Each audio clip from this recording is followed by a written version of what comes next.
지난 시간에는 이 사장 초반부의 1절부터 이 4절까지 말씀을 살펴보았습니다. 요나 선지자는 이 니느웨의 역사적인 회개와 대부흥에 대해서 엄청나게 분노했습니다. 그가 그렇게 분노한 이유는 니느웨가 이스라엘을 해롭게 할 원수였기 때문이었고, 또한 이 선민 이스라엘이 하나님께 마치 버려지는 듯한 그런 위기감을 느꼈기 때문이라고 했습니다. 그는 그래서 그 자신의 분노가 정당하다고 생각했고, 또한 이 이방 족속들은 그들이 악하기 때문에 마땅히 버림받는 것이 맞다고 생각했습니다. 자, 실제로 그 당시 이스라엘 백성들은 이 요나와 똑같은 생각을 가지고 있었고, 이방 민족들을 배척하고 미워했었습니다. 그렇지만 하나님께서 이스라엘 백성들을 이 선민으로 택하신 이유는 그들만을 구원하시기 위함이 아니었습니다. 하나님의 은혜를 입은 이스라엘은 그 주변의 민족들에게 복음의 빛을 비추는 역할을 해야 했던 것입니다. 하나님께서 이스라엘 백성들에게 이방 민족들을 멀리하라고 명령하신 이유는 그들의 더러운 죄로부터 거룩함을 지키라는 것이지 그들을 멸시하고 미워하는 뜻이 아니었습니다. 그렇지만 이스라엘 백성들은 오히려 구원이 자신만들을 위한 것이라고 생각하면서 이방 민족들을 배척하고 멸시했던 것입니다. 여기에 한술 더 떠서 그들은 이 이스라엘 백성의 혈통을 가졌다는 이 사실이 그들의 혈통이 곧 자신들을 구원하는 것처럼 생각하기도 했습니다. 그러나 구약시대에도 지금과 마찬가지로 의인은 오직 믿음으로 구원받는 것이었습니다. 제 아무리 순수한 이스라엘 백성이라 할지라도 죄를 회개하지 않고 자기의 의를 추구하는 사람은 구원받을 수가 없었던 것이죠. 이스라엘 사람들은 하지만 자신의 편협함을 거룩함이라고 착각했습니다.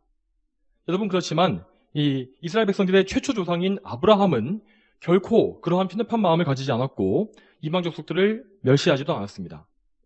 아브라함은 하나님께서 소돔과 고모라를 심판하시겠다고 말씀하셨을 때 그것을 매우 근심하면서 여러 번 중재의 기도를 드리지 않습니까?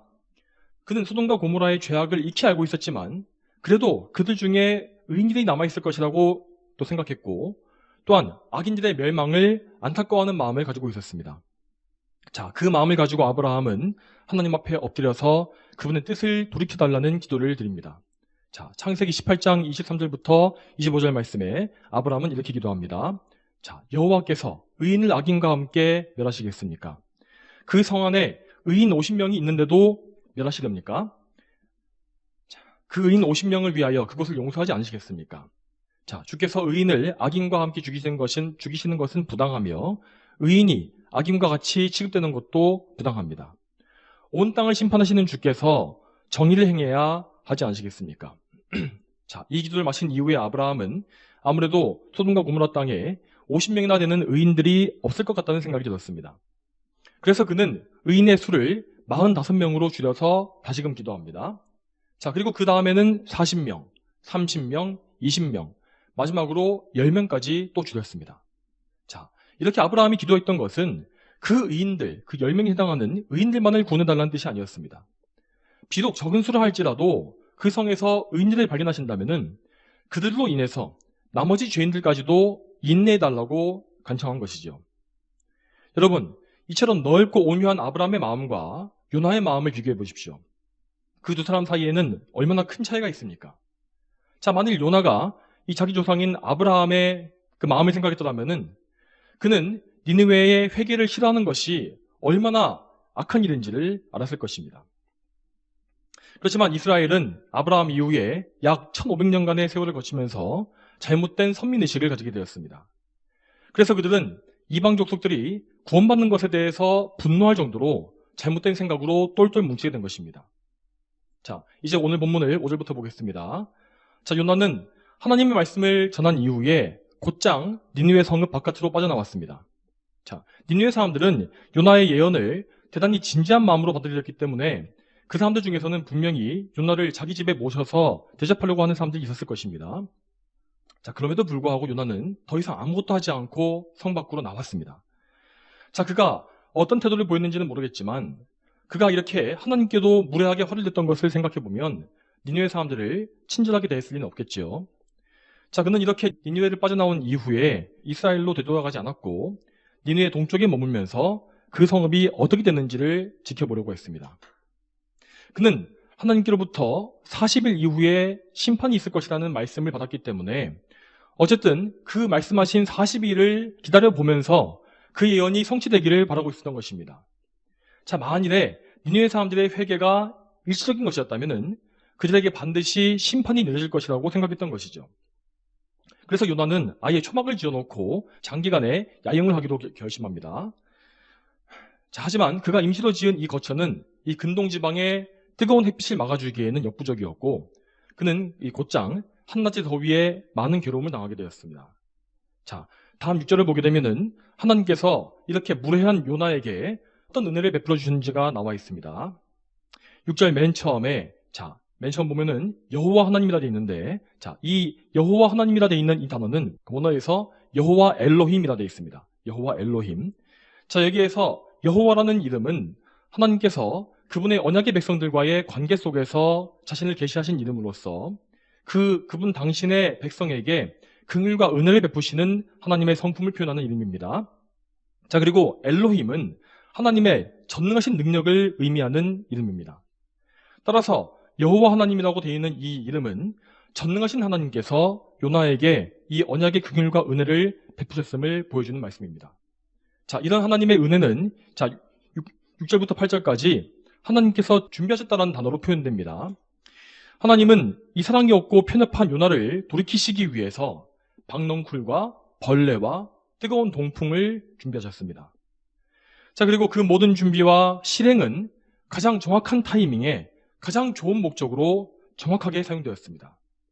자, 가장 먼저 하나님께서는 한 박넝쿨을 준비하셨는데 이 식물은 어떤 물건을 타고 오르면서 자라는 성질이 있습니다.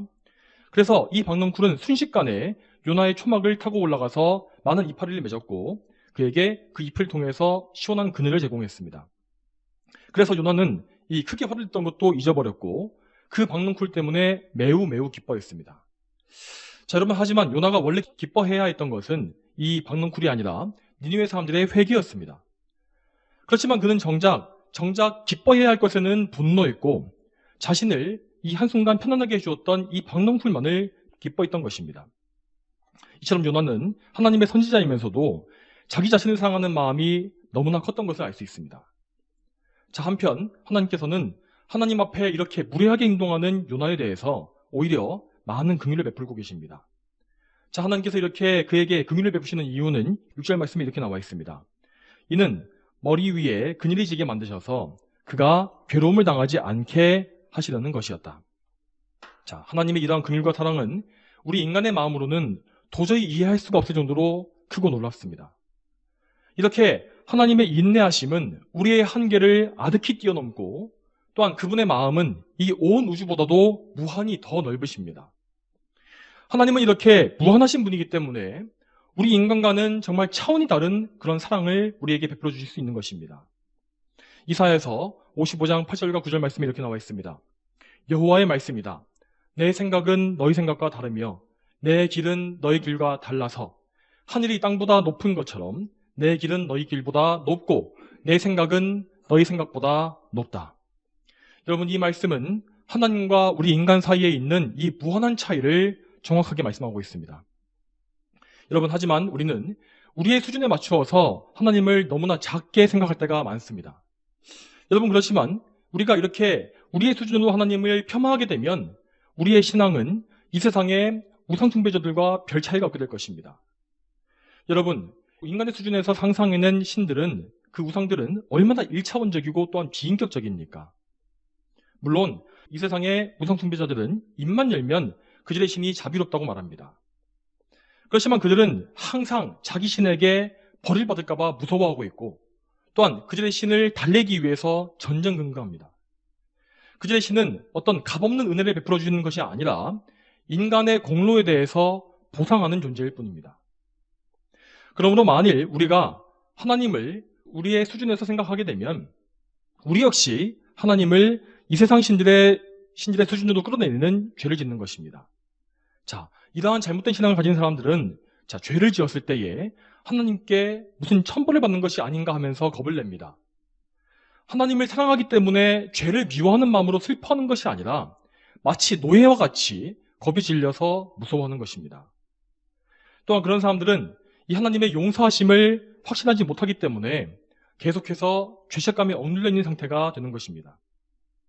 여러분, 우리는 하나님을 경외하고 그분의 거룩하심을 의식하면서 살아야 합니다. 자, 그렇지만 동시에 우리는 하나님의 무한하신 은혜와 사랑을 정말 더 많이 알 수 있도록 힘써야 합니다. 여러분, 하나님은 우리가 무능한 죄인임을 알고 계시고 또 연약한 흙덩이에 불과하다는 사실도 또 잘 아십니다. 그러므로 만일 하나님께서 우리를 그저 우리의 죄의 크기에 맞추어서 대우하셨다면 우리 중에 여기에 생존해 있을 사람은 아무도 없을 것입니다.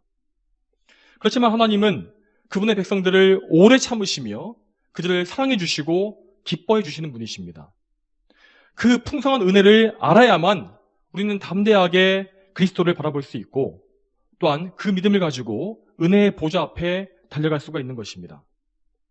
그러므로 여러분, 이 성경의 말씀을 통해서 하나님의 크심을 아시고 그분의 너그러우심과 그분의 성품을 더 많이, 더 크게 믿도록 애쓰시기 바랍니다.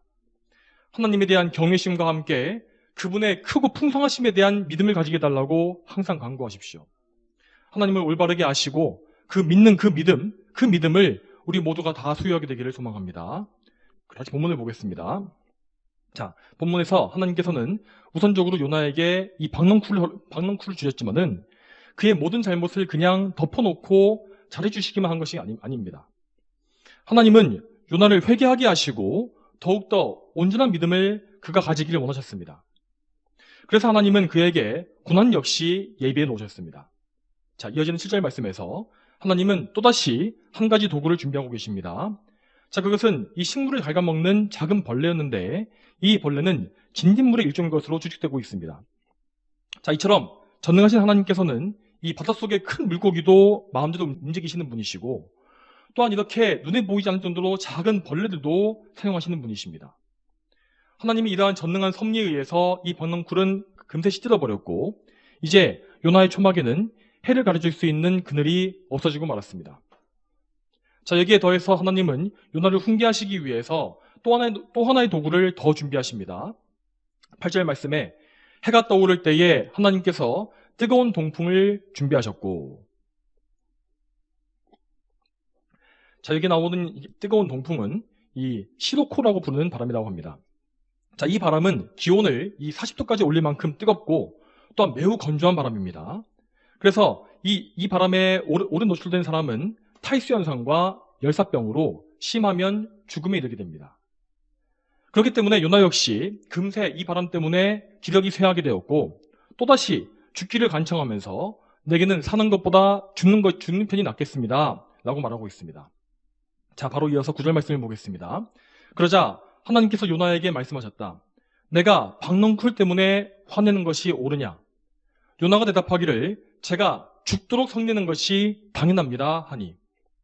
자, 보십시오. 요나는 지금 이 3절 말씀에서 그랬던 것처럼 똑같이 극도로 분노해서 차라리 자기를 죽여달라고 기도하고 있습니다. 자, 그의 분노는 명백히 부당하고 악한 것이었지만은 그는 지금 자신의 이 감정과 분노가 너무나 정당한 것이라고 항변합니다. 자, 여기에서 요나가 말하고 있는 죽도록 성내는 것이 당연하다라는 말은 죽기까지 나를 위해 화내는 것이 올바르고 선한 일이다라는 의미입니다. 그 요나는 지금 하나님 앞에서 자신의 분노가 선한 일이라고 그렇게 말하고 있는 것입니다. 자, 이러한 요나의 말에 대해서 하나님께서는 그의 행동이 과연 의롭고 선한 것인가를 논쟁하고 계십니다. 자, 그런데 여러분, 과연 옳은 것, 선한 것의 기준이 무엇입니까? 자, 그것의 기준은 오직 하나님께 있습니다. 하나님의 기준에 합하는 것이 곧 선한 것이요 의로운 것입니다. 그리고 그 선한 기준은 이 성경 말씀에 제시되어 있습니다. 자, 하나님께서 보시기에 의로운 것은 자, 무엇이냐면 악인이 죄를 깨닫고 회개하여 하나님을 믿게 되는 것입니다. 자, 그렇지만 요나는 이 니느웨 사람들의 이 거룩한 회개를 보고서 불의한 분노를 품었습니다. 또한 하나님 보시기에 선한 것은 사람이 하나님의 섭리를 믿음으로 고난을 참는 것과 또한 하나님께 감사하고 찬송하는 것입니다. 그렇지만 요나는 하나님께서 주신 모든 고난에 대해서 크게 불평하고 반항했기 때문에 그의 분노는 매우 악했습니다. 자, 이렇게 인간의 우리가 보기에도 요나는 너무나 악하고 불의하게 행동하고 있습니다. 여러분, 만약 누군가가 우리에게 와서 이렇게 말도 안 되는 행동과 말을 한다고 생각해 보시기 바랍니다. 그럼 우리는 그를 어떻게 대하겠습니까? 이런 사람을 참아주고 선대하는 것이 우리에게 가능하겠습니까? 자, 그렇지만 하나님은 또다시 요나를 정말 선하게 대해주십니다. 본문의 마지막 10절과 11절 말씀에 이렇게 나와 있습니다. 여호와께서 말씀하셨다. 너는 수고하지도 않고 키우지도 않았으며 하룻밤에 났다가 밤새 말라 죽은 이 박넝쿨을 아꼈는데 하물며 좌우를 가릴 줄 모르는 12만여 명의 사람과 수많은 가축들이 있으니 내가 이 큰 성읍 니느웨를 아끼지 않겠느냐. 이처럼 하나님은 참으로 선하고 올바른 말씀으로 요나를 깨우쳐 주십니다. 하나님은 요나의 잘못된 생각과 분노에 대해서 조목조목 말씀하시는데 그분의 말씀에는 위엄과 온유함이 모두 다 드러나고 있는 것을 볼 수 있습니다. 자, 먼저 요나의 촌막에 생겨났던 이 박넝쿨은 하나님의 섭리에 의해서 자라난 것으로서 요나는 이 박넝쿨을 위해서 아무것도 한 것이 없었습니다. 자, 그럼에도 불구하고 그는 이 박넝쿨이 자신의 기분을 좋게 해줬다는 이유 한 가지 때문에 기뻐했고 또 그것이 없어졌을 때에는 마치 그것이 원래부터 자기의 소유였던 것처럼 분노했습니다. 자, 이와 반대로 그는 니느웨 백성에 대해서 그들이 심판받고 멸망당하기를 원했습니다. 자, 그렇지만 이 니느웨 백성들은 그 한 명 한 명이 모두 다 불멸하는 영혼을 가진 사람이었습니다.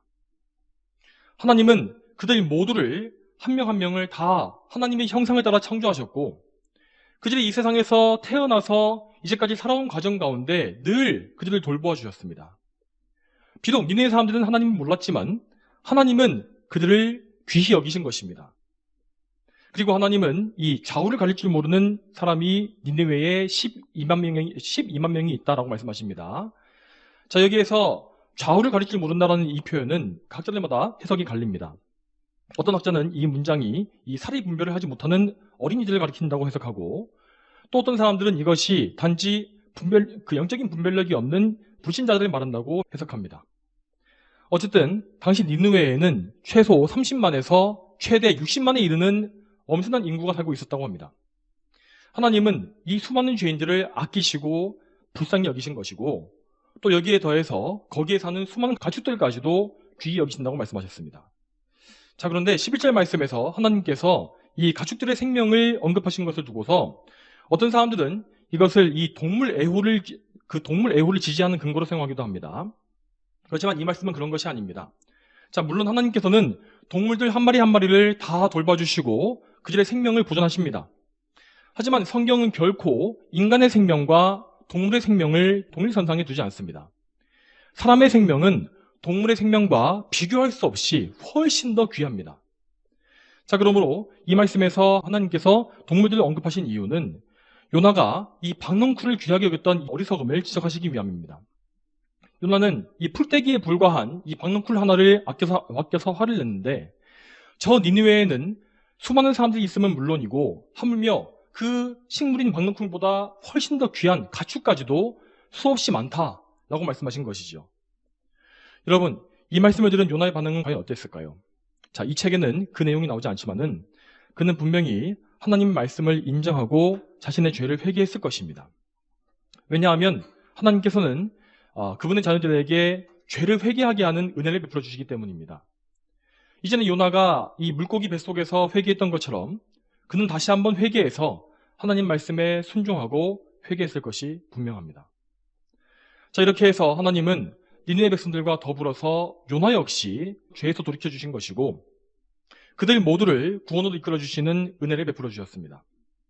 자, 여러분, 이 말씀에서 일어났던 이 놀라운 회개와 구원의 역사는 이때로부터 약 800년 이후에 예수님을 통해서 이루어질 구속의 사역을 미리 예표하는 것이었습니다. 예수님은 구약의 모든 율법과 예언에 마침표를 찍으시고 그 모든 것을 성취하시기 위한 목적으로 이 세상에 오셨습니다. 그분은 성령으로 기름 부음 받으셔서 세워진 그리스도로서 우리를 위한 제사장과 선지자요 왕이 되어주셨습니다. 자, 이로써 예수님은 구약 성경의 모든 모형적인 사역들을 계승하신 것이지요. 자, 하나님이신 예수 그리스도께서는 인성을 취하심으로써 우리의 유일한 구원자가 되셨습니다. 그리고 예수님께서는 그 속성과 자격과 능력 모든 면에서 구원자로서의 완벽한 조건을 다 갖추신 것입니다. 그리고 그분은 자신을 바치신 희생제사를 통해서 피 흘려 죽으심으로 말미암아 그분의 택하신 백성들을 모두 다 구원하셨습니다. 이처럼 예수님께서 모든 구속을 다 완성하셨기 때문에 그분의 승천 이후에 이 땅에는 교회가 세워질 수 있었고 온 세상에 그 교회를 통해서 구원의 복음이 선포될 수 있었던 것입니다. 여러분, 예수님을 통해서 구약의 이스라엘은 크게 확장되어서 전 세계적인 교회를 이루게 되었고 이제는 이스라엘 백성뿐만 아니라 온 열방의 모든 민족이 하나님의 백성에 합류하게 되었습니다. 자, 우리가 살펴봤던 요나단의 말씀은 바로 이 놀라운 구원의 역사를 예고하는 복음의 이야기인 것입니다. 자, 이제 마지막으로 오늘 말씀을 우리 자신에게 어떻게 적용할 것인지를 생각해 보겠습니다. 자, 여러분, 오늘 본문에서 요나가 분노하는 모습을 보면서 어떤 생각을 하셨습니까? 그는 자기 자신이 선하고 지혜롭다고 믿었고 그 결과 하나님의 선하신 뜻에 대항하게 되지 않았습니까? 자, 그러므로 이 모습을 보면서 우리는 우리의 기준에 옳다고 여기는 것들이 하나님 보시기에는 올바르지 않을 수 있다는 사실을 항상 인정하고 생각해야 합니다. 여러분, 우리 모두의 각 사람의 마음속에는 자기의 경험이나 가치관이 매우 단단하게 뿌리박혀 있습니다. 그리고 우리 모두는 저마다 그 생각이 올바르며 선하다고 여기는 경향이 있습니다. 그렇지만 우리는 그 모든 생각들을 항상 다 하나님의 말씀 앞에 시험해 볼 수 있어야 합니다. 왜냐하면 나 자신에게는 그 어떤 것도 절대적인 선이 없기 때문입니다. 오직 하나님 말씀만이 절대적인 선이고 또한 절대적인 기준입니다. 우리의 생각이 아무리 합리적이고 이성적이고 내가 보기에 옳다 할지라도 그것은 하나님의 지혜 앞에서 항상 낮추어져야만 합니다. 인간의 가장 큰 지혜와 의로움도 하나님께서 보시기에는 온갖 죄의 오물이 끼어있다는 사실을 늘 기억하시기 바랍니다. 그러므로 우리는 늘 하나님 앞에 겸손하게 은혜를 구하면서 나의 죄악된 것과 잘못된 것을 고쳐달라고 기도할 수 있어야 합니다. 여러분, 실제로 우리에게는 우리가 알고 있는 죄들보다 우리가 알지 못하는 죄가 훨씬 더 많습니다. 시편 40편 12절 말씀에서 다윗은 이렇게 말합니다.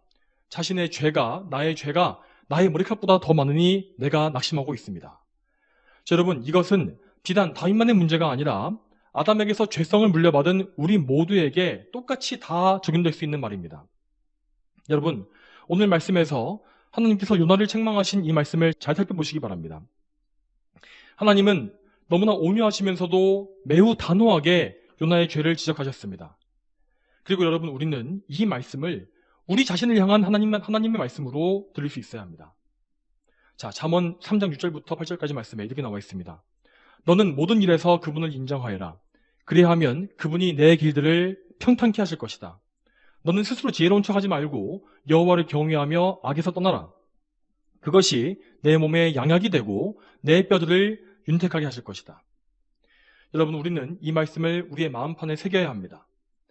우리는 이 세상에 사는 동안에는 절대 우리 자신에게서 완전함을 보지 못할 것입니다. 오직 하나님의 무한한 은혜로 말미암아서 우리는 우리의 이 구원의 길을 완주할 수가 있는 것입니다. 여러분, 그러므로 우리는 죽는 그 순간까지, 숨이 다하는 그 순간까지 모든 것이 하나님의 은혜라고 찬양하면서 나의 죄를 고백할 수밖에 없을 것입니다. 여러분, 그렇다면 우리는 어떤 자세를 가져야 하겠습니까?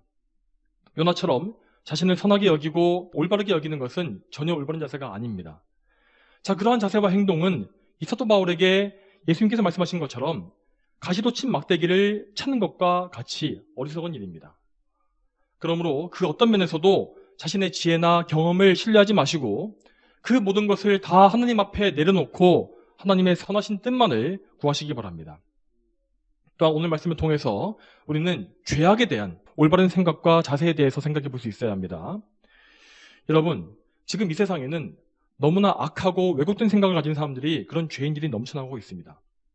시편 12편 8절 말씀에 비열함이 인생들에게 높임받는 때에 사방에 악인들이 활보하고 있습니다 라고 되어 있는 이 말씀처럼 이 세상은 정말 비열한 자들이 높임받고 있으며 악인들이 정당한 형벌을 피하고 활보하는 그런 상황이 되어가고 있습니다.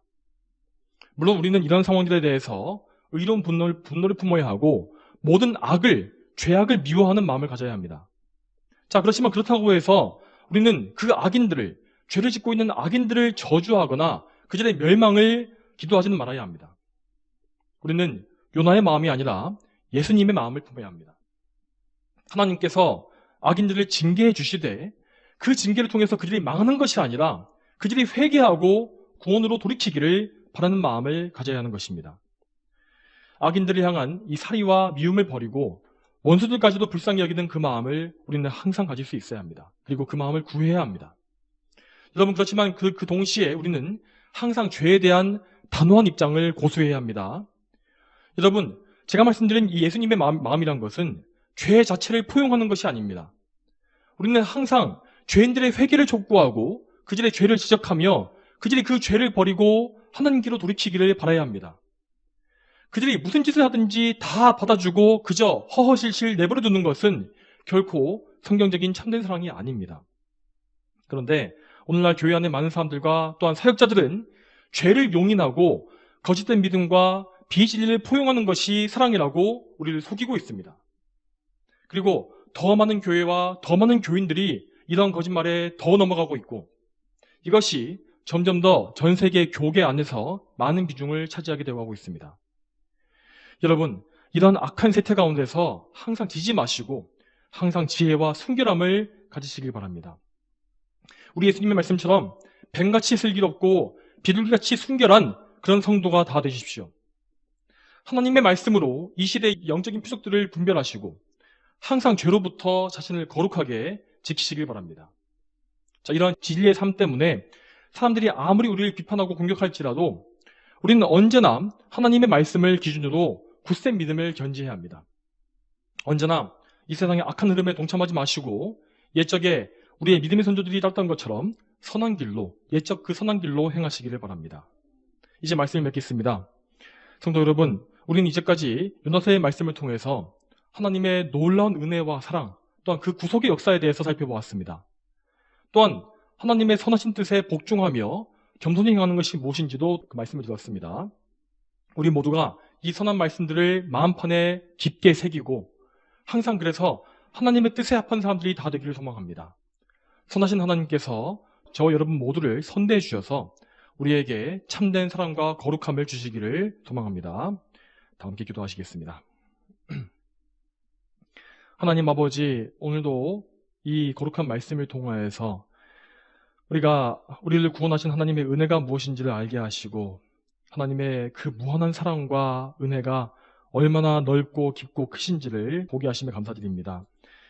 하나님, 저희가 항상 우리의 마음속에 정말 하나님의 그 크신 사랑을 더 많이 알 수 있도록 또 저희를 도와주시며 저희가 항상 저희 마음속에 정말 죄인들에 대한 어떤 악의와 또한 살이나 미움을 다 버리고 우리 예수님처럼 그들을 불쌍히 여기고 그들의 회개를 위해서 기도할 수 있는 마음을 가지게 해주시옵소서. 또한 동시에 저희가 이 세상의 악과 싸우며 또한 죄에 대해서 단호하게 또한 지적하고 또한 그들의 회개를 촉구하는 그런 마음을 가지게 해주셔서 언제나 이 세상의 세태에 또 저희가 굴하지 아니하고 항상 순결하고 지혜로운 하나님의 백성답게 살 수 있도록 도와주시옵소서. 감사드리오며 예수님의 이름으로 기도 올립니다. 아멘.